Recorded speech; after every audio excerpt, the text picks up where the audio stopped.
اور ذبح کے دوران ایک بہت بڑی غلطی یہ بھی کی جاتی ہے کہ عموماً قصائی حضرات جب جانور کو ذبح کرتے ہیں، چھری پھیرتے ہیں، تو چھری پھیرتے فوراً وہ اس کی گردن یا اس کا منکا ایک تو توڑنے کی کوشش کرتے ہیں، اس کی گردن کو مروڑتے ہیں جس سے اس کا منکا ٹوٹ جاتا ہے، یا یہ ہوتا ہے کہ وہ ذبح کرنے کے بعد اس کے حلق میں تھوڑا سا پانی ڈال کے تو اندر سے چھری کے ساتھ حرام مغز کو کاٹتے ہیں، حرام مغز کی جو جاری ہوتی ہے لائن، اس لائن کو کاٹ دیتے ہیں، جس سے جانور کے باقی جسم کا تعلق دماغ سے کٹ جاتا ہے۔ جب دماغ سے کٹ جائے گا تو نتیجتاً ظاہر ہے کہ جانور فوراً ٹھنڈا ہو جائے گا۔ اب مسئلہ یہ پیش آتا ہے کہ جانور جو ٹھنڈا ہوا ہے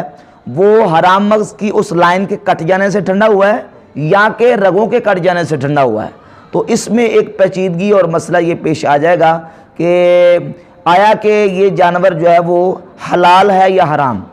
تو ایک بڑی خطرناک صورت پیش آتی ہے اس صورت میں، لہذا اس سے بچنا چاہیے، کیونکہ جو شرعی طور پر ہماری شریعت نے جانور کو ذبح کرنے کا جو پیچھے فلسفہ ہے، جانور کو ذبح کرنے کا حکم دیا، اس کے پیچھے پورا فلسفہ ہے۔ وہ فلسفہ یہ ہے کہ جب ہم جانور کو اس کے خون کی رگیں کاٹ کر ذبح کرتے ہیں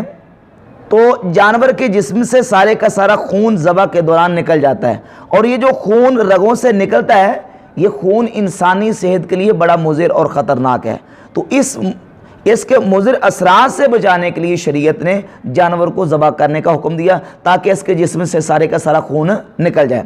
اب جب ہم ذبح کرنے کے بعد فوراً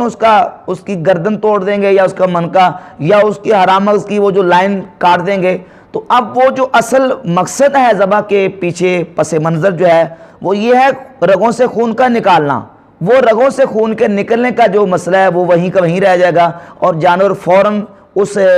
حرام مغز کی لائن کاٹنے سے یا